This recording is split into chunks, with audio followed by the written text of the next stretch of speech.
The life and sad ending of Sly Stone. Sly Stone was born Sylvester Stewart on March 15, 1943, in Denton, Texas. The Stewart family was a deeply religious middle-class household from Denton, Texas. Born March 15, 1943, before the family moved to Vallejo, California, in the North Bay of the San Francisco Bay Area, Sylvester was the second of the family's 5 children. Sylvester was identified as a musical prodigy. By the time he was 7, Sylvester had already become proficient on the keyboards, and by the age of 11 he had mastered the guitar, bass, and drums as well. While still in high school, Sylvester had settled on primarily the guitar and joined a number of high school bands. One of these was the Vizcains, a doo-wop group in which Sylvester and his friend Frank Areno, who is Filipino, were the only non-white members. The Vizcains released a few local singles, including Yellow Moon and Stop What You Are, during the same period. Sylvester also recorded a few solo singles under the name Dinah E. Stewart. With his brother Fred, he formed several short-lived groups like the Stewart Brothers. In the 1960s, Stone worked as a disc jockey for San Francisco, California's soul radio station, KSOL, where he included white performers, such as the Beatles and the Rolling Stones, in his playlists. During the same period, he worked as a staff record producer for Autumn Records, producing for predominantly white San Francisco area bands such as the Beau Brummels, the Moho Men, Bobby Freeman, and Grace Slick's first band, The Great Society.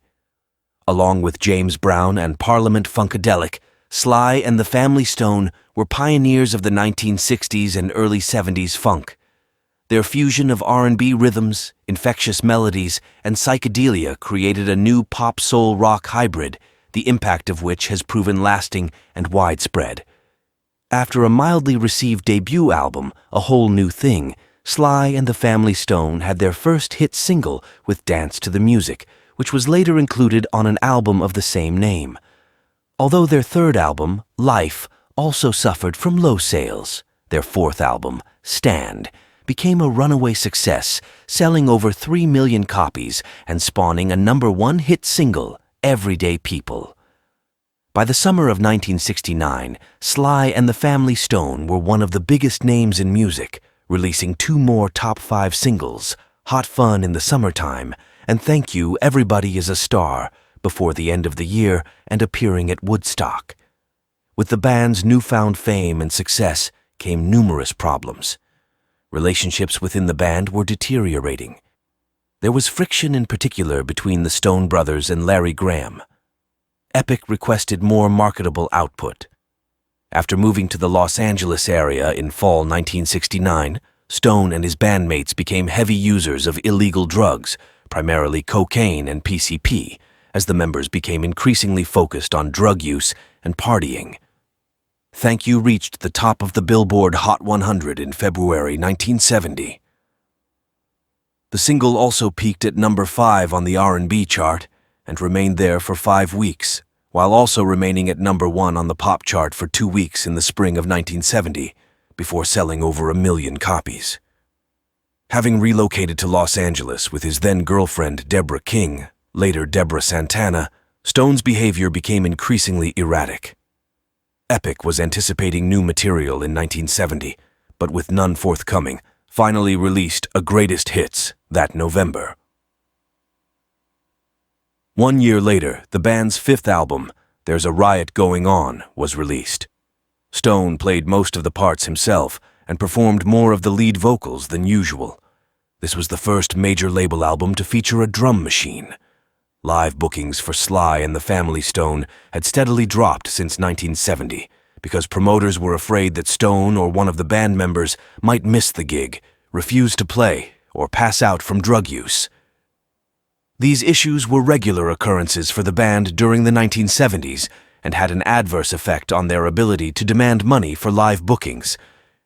In 1970, 26 of 80 concerts were canceled, and numerous others started late. At many of these gigs, Stone walked out before finishing his set. Stone married model actress Kathy Silva on June 5, 1974. They separated in 1976 after their son was mauled by Stone's dog. Silva later told People magazine, quote, "I didn't want that world of drugs and weirdness." Still, she remembers, quote, "He'd write me a song or promise to change, and I'd try again. We were always fighting, then getting back together." Stone went on to record 4 more albums as a solo artist. In 1976, Stone assembled a new family Stone and released Heard You Missed Me While I'm Back. 1975's Back on the Right Track followed, and in 1982, Ain't But the One Way was released, which began as a collaborative album with George Clinton, but was scrapped and later completed by producer Stuart Levine for release. None of these later albums achieved much success. Stone also collaborated with Funkadelic on the electric spanking of War Babies, but was unable to reinvigorate his career. In June 1983, Stone was arrested and charged with cocaine possession in Fort Myers, Florida. In 1987, Stone released a single, Ikaboo Static Automatic, from the Soul Man soundtrack, and the song I'm the Burglar from the Burglar soundtrack. He also co-wrote and co-produced Just Like a Teeter-Totter, which appeared on a Bar Keys album from 1989. From 1988 to 1989, Sly Stone wrote and produced a collection of unreleased recordings in his home studio in New Jersey. Coming Back for More and Just Like a Teeter-Totter is part of that collection of about 20 songs. In 1990, he gave an energetic vocal performance on the Earth, Wind, and Fire song, Good Time. In 1991, he appeared on a cover of Thank You, performed by the Japanese band 13 Cats, and shared lead vocals with Bobby Womack on When the Weekend Comes from Womack's 1993 album, I Still Love You. His last major public appearance until 2006 was during the 1993 Rock and Roll Hall of Fame induction ceremony, where Stone showed up on stage to be entered into the Hall of Fame, along with the family Stone. On August 16, 2011, the album I'm Back, Family and Friends was released. The album features re-recorded versions of Sly and the family Stone's greatest hits, with guest appearances from Jeff Beck, Ray Manzarek, Bootsy Collins, Ann Wilson, Carmine Apis, and Johnny Winter, as well as 3 previously unreleased songs. 1 month later, on September 25, 2011, the New York Post reported that Sly Stone was now homeless and living out of a white camper van in Los Angeles. The van is parked on a residential street in Crenshaw, the rough Los Angeles neighborhood where Boys in the Hood was set. A retired couple makes sure he eats once a day, and Stone showers at their house. It's a Sly Stone story. It's really harsh. Say no to stimulants. This is what determines you for what you've done before. Memory is a memorable, nostalgic thing. What we have been doing is that we have to face the things.